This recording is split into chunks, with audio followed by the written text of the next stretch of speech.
Hello दोस्तों, स्वागत है आप सबका एक बार फिर से हमारे चैनल ईडू एंटरटेनमेंट पर। और दोस्तों, आज हम लोग डिस्कस करने वाले हैं क्लास 10th के चैप्टर फर्स्ट बायोलॉजी का जो है ये चैप्टर है लाइफ प्रोसेस जैव प्रक्रम के बारे में। तो दोस्तों, इस टॉपिक को शुरू करने से पहले मैं आप सबसे रिक्वेस्ट करूँगा कि आप हमारे चैनल को जो है सब्सक्राइब करें, लाइक करें और अपने बाकी दोस्तों तक भी शेयर करें, ताकि हम आपके लिए और भी अच्छे एजुकेशनल वीडियोस ला सकें और आप सब तक जो है ये वीडियोस पहुंचा सकें।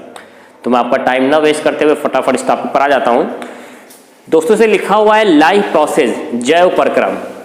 प्रक्रम का मतलब होता है प्रक्रियाएं और जैव का मतलब क्या होता है? जीवन, जिंदगी। तो ऐसी क्रियाएं या ऐसी प्रक्रियाएं जो हमारे जीवन को बनाए रखने में सहायक हैं, उन्हीं सभी प्रक्रियाओं को क्या कहेंगे हम? जैव प्रक्रम। ठीक है। तो आप जरा ध्यान दीजिए कि हमारे शरीर में ऐसी कौन कौन सी चीज़ें होती हैं, ऐसे कौन कौन से प्रोसेस होते हैं जिनकी वजह से हम जिंदा रहते हैं। जैसे आपने छोटी क्लासेस में पढ़ा होगा ना, सजीव और निर्जीव के लक्षण। तो उनमें आपने क्या पढ़ा था कि भाई अगर हमें जिंदा रहना है या हम अगर देखें कि जो जिंदा रहते हैं उनकी क्या निशानियां हैं, तो वो भाई सांस लेते हैं, श्वसन, रेस्पायरेशन। बिना सांस लिए कोई जिंदा नहीं रह सकता, तो ये एक प्रक्रिया हो सकती है। दूसरी, वो खाना खाएगा, उसको क्या बोलेंगे हम? पोषण करना, न्यूट्रिशन। तीसरी क्रिया क्या हो सकती है? परिसंचरण या परिवहन भी कह सकते हैं इसको हम। किस चीज़ का परिवहन होगा इसको हम आगे बताएंगे आपको, जिसको इंग्लिश में ट्रांसपोर्टेशन या सर्कुलेशन भी कह सकते हैं। आप लोग जानते हैं ना हमारी बॉडी में क्या चीज़ सर्कुलेट होती है? हमारी बॉडी में हमेशा ब्लड जो है वो सर से लेकर पैर तक सर्कुलेट होता रहता है। तो इसको हम लोग कहते हैं परिसंचरण या परिवहन। और चौथी चीज़ है उत्सर्जन, इसको इंग्लिश में बोलते हैं हम लोग एक्सक्रीशन। अब इसके अलावा भाई आपने और भी चीज़ें पढ़ी थी जब छोटे थे सजीव निर्जीव में, कि भाई सजीव जो है वो वृद्धि करते हैं, ग्रोथ करते हैं, वृद्धि करते हैं, वो बड़े होते हैं, चलते हैं, है ना। ये चीज़ें भी आपने ऑलरेडी पढ़ी हुई है, मूवमेंट करते हैं। लेकिन यहाँ पर आप ये बात समझिएगा कि अगर किसी चीज़ की वृद्धि ना हो तो इसका ये मतलब नहीं है कि हाँ उसकी डेथ हो जाएगी या उसके लाइफ के लिए बहुत एसेंशियल है। भाई जैसे कोई बंदा, मान लीजिए एक एवरेज हाइट हमारी 5 फीट 5.5 फीट की है, तो अगर कोई छोटा बच्चा ऐसा है जो 2 फीट का ही रह गया और उससे ऊपर वो नहीं बढ़ा, जिसको हम लोग ड्वार्फ या बौने कह देते हैं, तो क्या वो मर जाएगा? ऐसा तो है नहीं। ऐसे अगर हम चलेंगे नहीं तो क्या हम मर जाएंगे? ऐसा नहीं है। तो इसीलिए इन दोनों चीज़ों को हम इसमें नहीं रखेंगे। ठीक है। जैव प्रक्रम में ये चारों चीज़ें अगर हमारे शरीर में नहीं होगी, किसी जीव के शरीर में अगर ये चारों चीज़ें नहीं होंगी, तो फिर वो जिंदा नहीं रह सकता। तो हम कह सकते हैं कि जैव प्रक्रम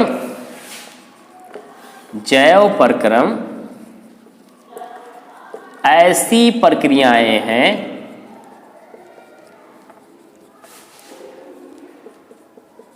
जो हमारे शरीर में अनुरक्षण का कार्य करती हैं, या दूसरे शब्दों में हम कह सकते हैं कोशिकाओं की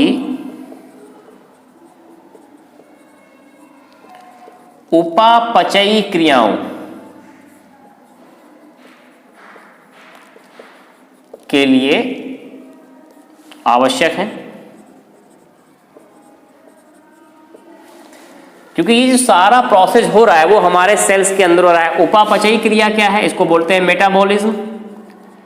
मेटाबॉलिज्म, तो इसमें 2 तरह की चीजें होंगी, या तो कोई चीज टूटेगी या कोई चीज जुड़ेगी। तो हमारे शरीर में जितनी चीजें हो रही हैं, चाहे वो सांस लेना हो, चाहे पोषण लेना हो, चाहे परिसंचरण लेना हो, चाहे उत्सर्जन करना हो, इन सभी में हमारे सेल्स का भी बहुत योगदान रहता है। या फिर आप ये कह लो कि ये सारी चीजें हमारी कोशिकाओं के अंदर ही होती हैं। ठीक है।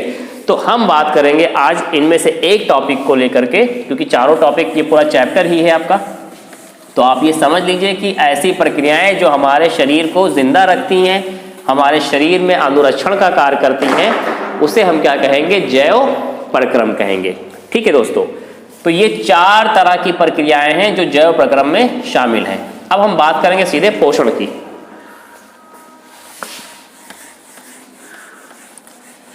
पोषण बहुत जरूरी है। आप सब लोग जानते हैं कि पोषण में क्या होता है। न्यूट्रिशन। तो पोषण हम किसे कहेंगे? पोषण का मतलब होता है किसी भी जीव को अपनी जो भी उपापचयी क्रिया करना है, जो भी उसके शरीर में क्रियाएं हो रही हैं, सेल के अंदर जो क्रियाएं हो रही हैं, उनको करने के लिए उसको ऊर्जा की आवश्यकता होगी। अगर मैं आपके सामने खड़ा होकर के लेक्चर दे पा रहा हूं, मैं बोल पा रहा हूं, तो इसलिए क्योंकि मेरे अंदर थोड़ी एनर्जी है। और ये एनर्जी कहां से आई है? क्योंकि मैंने भोजन किया है, मैंने कुछ चीजें खाई हैं, तो उसकी वजह से हमको एनर्जी मिलती है। तो ये तो आप सब लोग जानते हो कि आपको एनर्जी कहां से मिलेगी? जब हम कोई चीज खाएंगे। तो पोषण का मतलब क्या है कि शरीर को या शरीर की कोशिकाओं को, शरीर की कोशिकाओं को उपापचयी क्रिया करने के लिए, मेटाबॉलिज्म जो भी चीजें होंगी उसको करने के लिए, एक सेकेंड,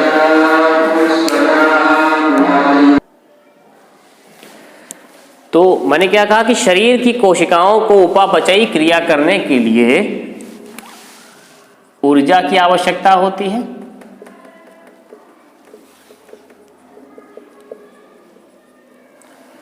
और इस ऊर्जा की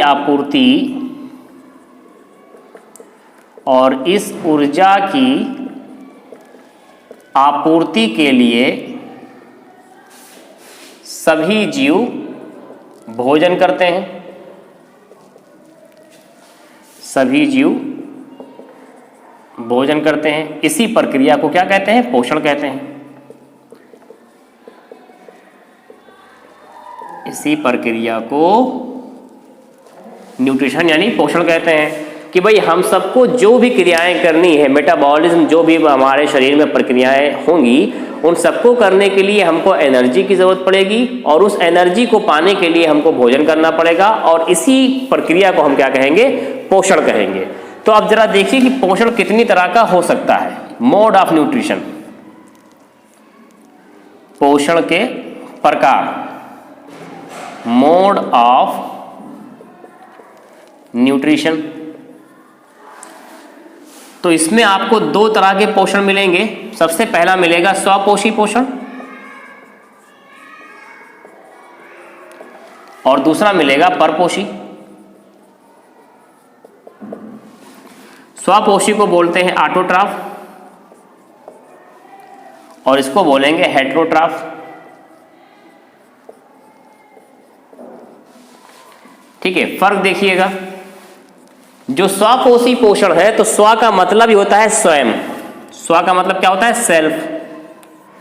और पोषी का मतलब होता है पोषण यानी न्यूट्रिशन, खुद ही अपना न्यूट्रिशन ले ले। तो स्वपोषी का मतलब होगा जीव जो होते हैं, अगर वो अपना भोजन स्वयं बना रहे हैं, उनको अपने भोजन के लिए किसी दूसरे जीव पर निर्भर नहीं रहना पड़ रहा है, तो हम उनको क्या कहेंगे? स्वपोषी पोषण करने वाले जीव कहेंगे। ठीक है, तो ऐसे भाई कौन से जीव हो सकते हैं? हम जानते हैं कि हम लोग भी भोजन करते हैं। तो आप कहोगे सर हम लोग भी तो अपना भोजन खुद ही बनाते हैं। भाई किचन में जाते हैं, चावल पकाते हैं, दाल पकाते हैं, जो भी चीज़ें खानी होती है तो खुद पकाते हैं। लेकिन जो चावल और दाल आप पका रहे हो वो आपको कहाँ से मिला? वो आपको पौधों से मिला। और पौधों को हमने किस कैटेगरी में रखा है? हम सब जानते हैं पौधे क्या हैं? जिंदा है ना? पौधे में लाइफ होती है। जगदीश चंद्र बसु ने ये ऑलरेडी साबित कर रखा है और हम सब जानते हैं कि भाई 2 कैटेगरी है, पौधे भी हैं और जंतु भी हैं। तो हम तो अपने भोजन के लिए किसी दूसरे जीव पर निर्भर थे, क्योंकि पौधे खुद जीव थे, है ना? लेकिन स्वपोषी पोषण हम उन्हें कहेंगे जिन जीवों में अपने भोजन को प्राप्त करने के लिए किसी दूसरे जीव पर डिपेंड ना रहना पड़े। तो ऐसा केवल प्लांट ही करते हैं या ऐसे जीव जिनके अंदर क्लोरोफिल पाया जाता हो। ठीक है, तो इसमें हरे पौधे शामिल हैं सारे। उसके अलावा नील हरित शैवाल भी शामिल है इसके अंदर, ब्लू ग्रीन एल्गी। ये एक प्रोकैरियोट जीव है जिसकी सेल जो है डेवलप नहीं होती है। 2 ही जीव ऐसे हैं, कुछ बैक्टीरिया और ब्लू ग्रीन एल्गी। ठीक है, तो ये लोग क्या करते हैं, अपना भोजन स्वयं बनाते हैं, इनको अपने भोजन के लिए किसी दूसरे पर डिपेंड नहीं रहना पड़ता। ठीक, तो हम पहले स्वपोषी पोषण की बात करेंगे कि स्वपोषी पोषण कैसे होता है। मैं इसको इरेज कर दे रहा हूं। वीडियो जो है दोस्तों बड़ी लंबी लंबी बन जाती है और उसको मैं छोटा करने की कोशिश करता हूं मगर हो नहीं पाता, और इतना बिजी शेड्यूल है यार कि जल्दी जल्दी वीडियो बन नहीं पाता है, क्योंकि हॉस्पिटल है और हॉस्पिटल का भी बहुत सारा काम होता है। तो थोड़ा सा वक्त निकाल के मैं आप लोगों के लिए कर रहा हूँ ये। तो स्वपोषी पोषण देखिए भाई, कैसे बनाते होंगे हरे पौधे अपना भोजन। स्वपोषी करने वाले जो जीव होते हैं दोस्तों, वो दो तरह से करते हैं। एक तो वो करेंगे फोटोसिंथेसिस, जिसको हम लोग बोलते हैं प्रकाश संश्लेषण। ये आपने छोटी कक्षाओं में सुना होगा, प्रकाश संश्लेषण। और एक है कीमोथेंसिस। कीमो स्पेलिंग थोड़ी सी गड़बड़ हो रही है शायद, कीमोसिंथेसिस यानी रसायन संश्लेषण।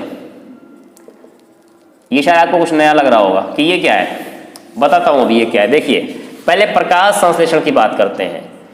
यहां पर जो ये प्रकाश है दोस्तों, लाइट जो है, ये लाइट कोई हमारी एलईडी बल्ब की नहीं है, 100 वाट के बल्ब की नहीं है, ना ही किसी टार्च की रोशनी है। ये लाइट उस ऊर्जा के स्रोत से मिल रही है जो पूरी दुनिया के लिए सबसे बेहतरीन ऊर्जा का स्रोत है और एकमात्र ऊर्जा का स्रोत है, और वो क्या है, सूरज। सूर्य जो है हमारा, सन जो है, उसके लाइट की बात हो रही है। तो देखिए ये प्रकाश संश्लेषण की अगर हम परिभाषा लिखें तो इसमें क्या होता है, हरे पौधे द्वारा क्लोरोफिल की सहायता से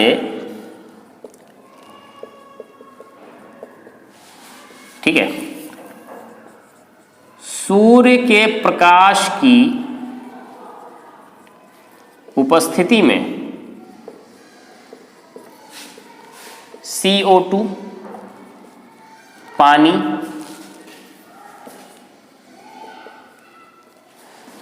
आदि को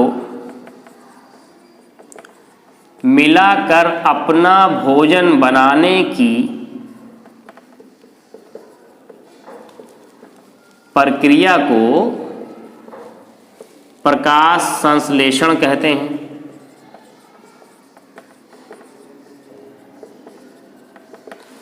तो इसमें चार चीजें हैं दोस्तों। देखिए एक तो क्लोरोफिल, ये क्या है, ये वर्णक है, पिगमेंट है। एक पिगमेंट है, कहाँ पाया जाता है, हरे पौधों में पाया जाएगा, क्योंकि आपने सुना होगा कि जो प्लांट सेल होती है उसके अंदर लवक यानी प्लास्टिड पाए जाते हैं, प्लास्टिड पाए जाते हैं। और ये 3 तरह के प्लास्टिड होते हैं, क्लोरोप्लास्ट, क्रोमोप्लास्ट और ल्यूकोप्लास्ट। ये प्लांट सेल में पाए जाते हैं दोस्तों। ठीक है, हम लोगों में प्लास्टिड नहीं पाए जाते। क्लोरोप्लास्ट में ही क्या पाया जाता है, क्लोरोफिल पाया जाता है। यानी ये एक पिगमेंट है, एक वर्णक है, जिसकी वजह से जो पौधे की पत्तियां होती हैं या पौधे के जो भी भाग जहां पर ये चीज पाई जाती है वो ग्रीन कलर का, हरे रंग का होता है। तो पहली चीज तो आपको ये जानने को मिल गई कि क्लोरोफिल की वजह से ही पौधे का जो रंग होता है वो हरे रंग का होता है। और दूसरी चीज ये है कि क्लोरोफिल ही वो है पिगमेंट जो सनलाइट को एब्जॉर्ब करता है। ठीक है, तो देखिए 4 चीजें हैं। एक तो सूर्य का प्रकाश होना जरूरी है, क्लोरोफिल पौधों के पास ऑलरेडी है, कार्बन डाइऑक्साइड है, साथ में इसके पास पानी जो हम लोग देते हैं इससे। तो इन चारों चीजों को मिला करके जो है क्या करता है, ये अपना भोजन बनाता है, जिसे हम क्या कहते हैं, प्रकाश संश्लेषण कहते हैं। ठीक, और ये भोजन कहाँ बनता है, पत्तियों में बनता है दोस्तों। इसीलिए पत्तियों को किचन ऑफ द प्लांट भी कहते हैं। पत्तियों को क्या कहते हैं, किचन ऑफ द प्लांट,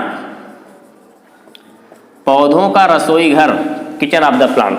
ठीक है, अब इसका जरा हम एक केमिकल रिएक्शन लिख लें कि किस तरह से ये बनाता होगा। देखिए एग्जाम में कई बार पूछता है वो रिएक्शन, देखिएगा जरा, जल्दी जल्दी करते हैं ताकि बहुत बड़ी वीडियो ना बने ये।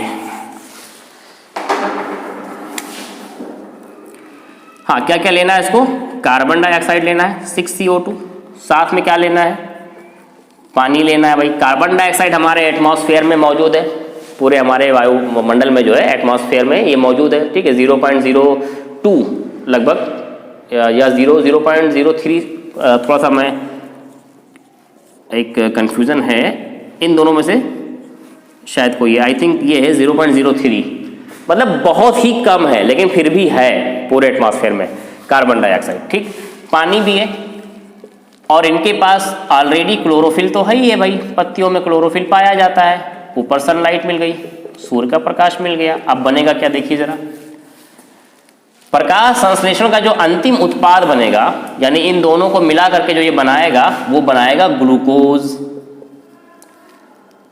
ठीक है, ये है ग्लूकोज का फार्मूला। ग्लूकोज क्या है भाई, कार्बोहाइड्रेट का ये ना एक फॉर्म है ग्लूकोज। साथ में ऑक्सीजन गैस निकालेगा। अब आप समझिए, अगर पौधे अपना भोजन ना बनाएं तो हम लोग को जो हमारी लाइफ गिविंग गैस है ऑक्सीजन वो नहीं मिलेगी। तो हम लोग को अगर जिंदा रहना है तो पौधों को भी अपना भोजन बनाना जरूरी है। इसलिए भैया पेड़ मत काटिए, प्लास्टिक की लोहे की कुर्सी ले लो मगर पेड़ काट के जो है लकड़ियों की कुर्सी मत बनाइए। साथ में थोड़ा सा पानी भी बनेगा और ये पानी जो होगा वो वाष्पोत्सर्जन के जरिए पेड़ों से निकल जाता है। ठीक है, तो ये इसका एक रिएक्शन कंप्लीट बनेगा। जरा हम देख लेते हैं बैलेंस है कि नहीं। कार्बन 6 है, 6 दूनी 12, ऑक्सीजन 12 12 24, 6 दूनी 12, 6 18 6 24, हाँ बैलेंस है। ठीक है, तो ये रिएक्शन होगा प्रकाश संश्लेषण का। अच्छा, मैंने दूसरा यहाँ पर लिखा था रसायन संश्लेषण। तो रसायन संश्लेषण का मतलब कुछ और नहीं है, बस कुछ बैक्टीरिया होते हैं जो रसायन की मदद से अपना भोजन बना लेते हैं। जैसे भाई बहुत से ऐसे बैक्टीरिया हैं जो गर्म पानी के झरनों में पाए जाते हैं जहाँ पर ऑक्सीजन जल्दी नहीं पहुँच पाती। बहुत से ऐसे बैक्टीरिया हैं जो ज़मीन के काफ़ी अंदर पाए जाते हैं, तो वहाँ पर भी उनको ऑक्सीजन नहीं मिल पा रही है। ठीक है, उनको इस तरह की न्यूट्रिशन नहीं मिल पा रहे हैं कि हाँ वो उन चीज़ों को अपघटित करके खा पी लें, ऐसा तो होता नहीं है। तो वो क्या करते हैं, अपने आसपास के जो रसायन है ना उसी से वो जो है अपना भोजन प्राप्त कर लेते हैं। जैसे एक नाम है जो है बैक्टीरिया का पर्पल सल्फर बैक्टीरिया। ठीक है, ये सल्फर से अपना जो है भोजन प्राप्त कर लेता है बैक्टीरिया। तो ये रसायन से, केमिकल से, एलिमेंट से अपना भोजन प्राप्त कर रहा है, इसे क्या कहेंगे, इसको कीमोसिंथेसिस। तो ये सब क्या करेंगे, अपना भोजन खुद बनाएंगे। क्लियर है। अच्छा, उसके बाद फिर देखिए दूसरा जो मोड था वो था परपोषी का, हेटेरोट्रॉफ, जिसको विषमपोषी भी हम लोग कहते हैं। विषमपोषी भी कहा जाता है इनको। तो इसमें साफ साफ है कि ऐसे जीव जो अपना भोजन किसी दूसरे जीव से प्राप्त करते हो। तो भाई हमको अगर अपना भोजन किसी दूसरे जीव से प्राप्त करना है तो कैसे करेंगे, या तो हम उसे जान से मार दें या फिर जो है उसके ऊपर टिके रहें। ठीक है, मतलब उसे मारे नहीं फिर भी उससे अपना भोजन ले लें। तो ऐसे जीव जो बिना किसी दूसरे जीव को मारे हुए उससे अपना भोजन ले लेते हैं, जैसे परजीवी है हमारे। कौन से आते हैं, परजीवी, पैरासाइट बोलते हैं इसको। ठीक है, दो तरह के होंगे, एक तो शरीर के अंदर पाया जाता है परजीवी, इनको बोलेंगे अंतः परजीवी, इंडो पैरासाइट।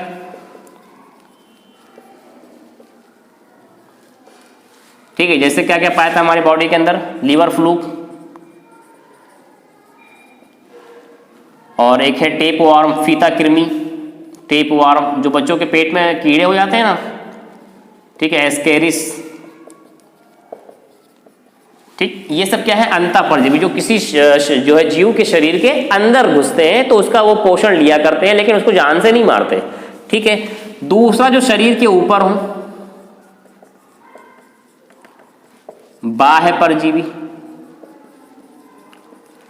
ठीक है, इसको बोलते हैं एक्सोपैरासाइट। जैसे लीच, जिसको हम लोग जोंक कहते हैं।